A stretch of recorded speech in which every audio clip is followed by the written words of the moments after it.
I'm glad you did end up actually seeing a movie that you did enjoy over these past few weeks, which was Thoroughbreds. yes, that was Excellent movie. that was another movie I was really looking forward to.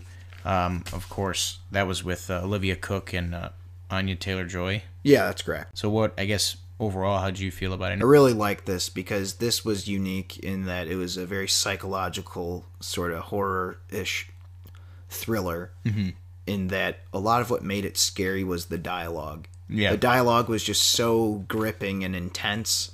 It's one of those scenes where you're so locked into what they're saying because you think about the ethics of what they're discussing with each other. Yeah. Especially because the plot, as you know, is they're Trying to kill the stepdad. Yeah, the stepdad of Anna Joy Taylor. Is that her name? Yeah, and Anya Taylor-Joy. Yeah. God damn it. I keep getting these names mixed up. Switched around. Jesus Christ. What is it again? Anya Taylor-Joy. Anya Taylor-Joy. Okay. Anya Taylor-Joy's character, Lily, her stepdad's a huge prick. But what's interesting is, and you think about this as the movie goes on, like you sort of change your perception. You think, wow, this guy is a complete asshole. But you think, how bad is he really? Yeah. You know, it's one of those things where it's like, he is a jerk, but, like, how far does that mean you have to take it to deal with him? And that's kind of what I like is the conversations they have, especially the one, I guess this is spoilers, where Amanda, played by Olivia Cooke, suggests it. Yeah. It's amazing how the flip just switches the whole movie. Because you're initially introduced to her and she's just super off-putting and clearly a sociopath. Yeah. But you're not fully aware of how bad it gets. And then she suggests that. And it kind of becomes a sort of There's a lot of moral intrigue. moral intrigue and all that ambiguity stuff. But at that point, it becomes clear with a big decision to do something that awful. Lily kind of is taken back and sort of looks at her like, what? No. Yeah. And she just basically says, you're crazy, and that shit's not gonna fly. That's not like how normal people think. And then Amanda is just kind of thinking, whatever, suit yourself. Yeah. And it becomes sort of a puppet master-esque game. Because you're wondering, the suspense is, how is this going to play out? And it's not really all that predictable. Yeah. Which is one thing I don't really care about, like, predictability too much in movies, as long as it's not, you can literally tell the whole movie from the poster, which I won't name movies, but Yeah. it can happen. That wasn't a concern as much as I was surprised that it wasn't really as predictable as you'd think. The way the pieces move is not how you expect. Okay. And I sort of got the impression that the audience was also very surprised, or at least the audience I saw it with was very surprised at this movie just in general. Because the movie is funny, but it's very, very unsettling. That's the one thing, that's the word I would use to describe this. Because there's almost no scenes where there isn't some sort of strain between characters. There's very little, even the basic formalities of, hi, hello, how are you, kind of, every scene, there's some sort of friction. How are the supporting characters? That's something that was also really good, because the stepdad, for instance, he wasn't an archetypal douchebaggy stepdad number one. It's not like he just walked in. It's like, hey, is this your sandwich? Just like takes a shit and it's like, like eat that and like, Yeah. like I don't know, like we're watching TV. It's like, but we're watching a movie. Like fuck that, I'm turning on the game. Yeah. And I'm gonna hit you both if you don't get me a beer. Yeah. Like it wasn't like super over the top. Like he was a believable character.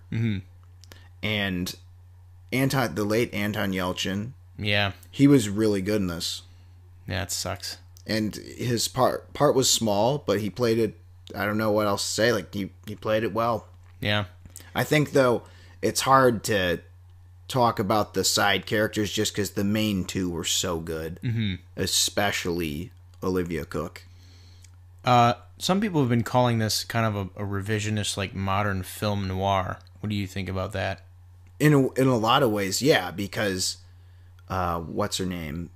Amanda is sort of Femme fatale. yeah, but it's not in the same sort of like vampy, flashy way that she's not a seductress like Barbara Stanwyck would be in Double Indemnity. Yeah, not at all like that. But it is amazing how she is extremely manipulative. And the thing you realize about Lily,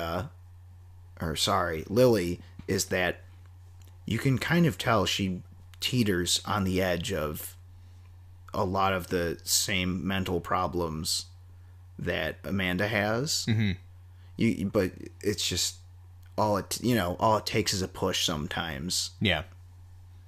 How were there any high school elements, and if so, were they believable? Were they funny? They were pretty believable because Anton Yelchin plays this character who's sort of a towny loser. So he's like a small-time drug dealer, but he also works at a country club or something cleaning dishes. But he keeps saying, 10 years from now, I'm going to be running the whole East Coast.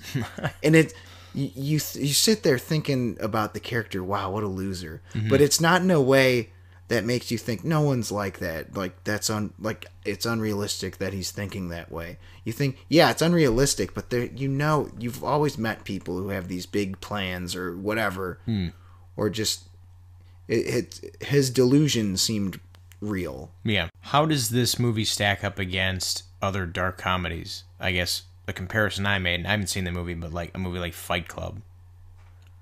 I don't know about that. Fight Club's a little headier in terms of overarching philosophy. This is very specific because this movie, the one thing that's amazing, most of the movie is just screen time of Olivia Cook and Anya Taylor-Joy. Yes, I was going to say it wrong again.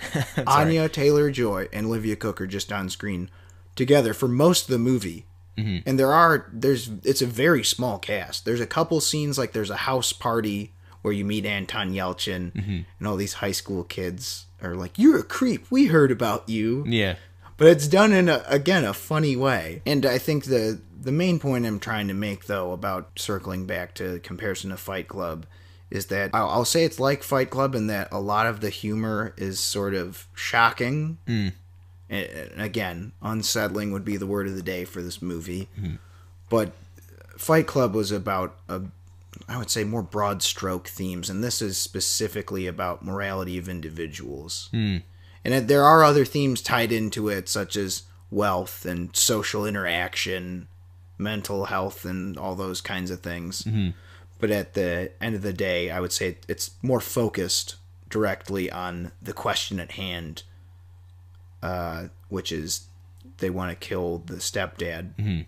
But obviously, this movie points out the dangers of thinking in absolutes. Yeah. That's the one thing, because again, that's what I'm just gonna go into spoilers. This is just fucking impossible to talk about without spoilers. Anyway, the point is, like, as you go along, at first, when she first suggested, she's like, "Get the fuck out of my house." And then Olivia Cook is just slowly walking out, thinking she'll probably change her mind, and of course she does. And then it just gets like clearer and clearer that Olivia is just a psycho and just has problems. But then it also becomes clear that Lily really the whole time has been putting on a facade. She's almost as bad as Amanda.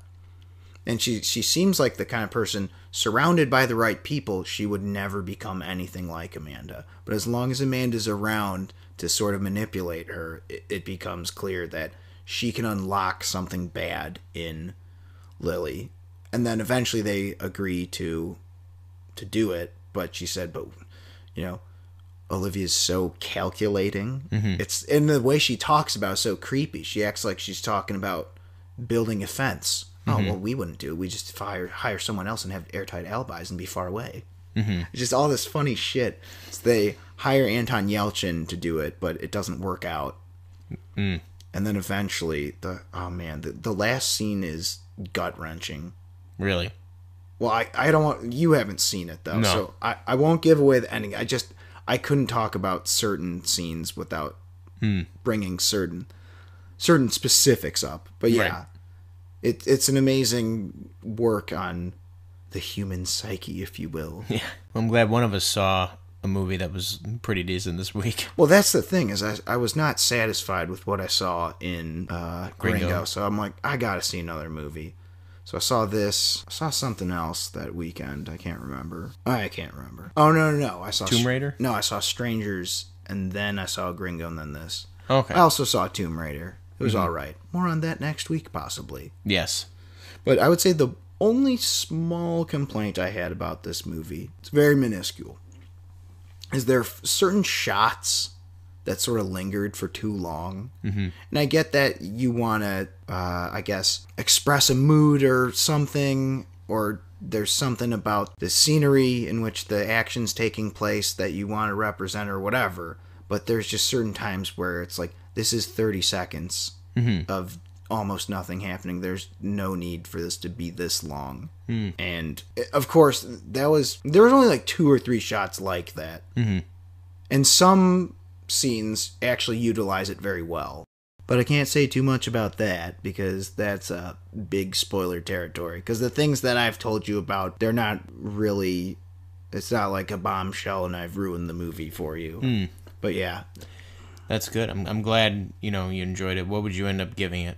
I'd give this a 4.5 out of 5. That's really good. That's really Or solid. on your heathen backwards scale, That'd be a 9. a 9 out of 10. It would. Yeah, but overall, it was an excellent movie, and I think the whole point of it was, yeah, the stepdad's an asshole, but does he deserve to be murdered? And clearly, he didn't. Oh, but actually, it's a funny story. One thing I noticed, so I really liked the movie. Everyone, I think I may have mentioned this, but how no one else liked it in the theater. But the things people said when we were leaving, I didn't like that at all. Oh, God. It was too dark. And I looked around the audience. I'm thinking, did these people think this was about horses? and then the favorite, well, she wasn't a very good friend. Like, I mean, these people, what they're saying, some of it was true. Like, yeah, Amanda was not a very good friend. But they don't get it. Yeah, it's like, this was... No, not even that. It's like, do you know what you bought a ticket to? Yeah. Like, I feel like people thought it was going to be quirkier for some reason. Yeah. I mean, there are a lot of those movies, and some of them I kind of like hate the whole deal. Like, murder is fun. Mm-hmm. It's like, no. I mean, It'd be like if someone watched The Revenant and was like, I just don't get why Leo was so angry at that bear. Yeah. What? It was too violent. Yeah. It's like, that's the point. It was showing that the frontier was shitty. Yeah. Yeah, but this was, I don't know. I feel like people just maybe didn't know what they're getting themselves into. Well, maybe like Fight Club, it'll be a cult classic in due time. Hopefully. Yeah, but the point was, what made it funny is, like, wow, these people are deranged, and it's almost, like, uncomfortable. Mm-hmm. I guess that's the way the humor worked. But overall, yes, Thoroughbreds in theaters near you, or near whoever, go see it.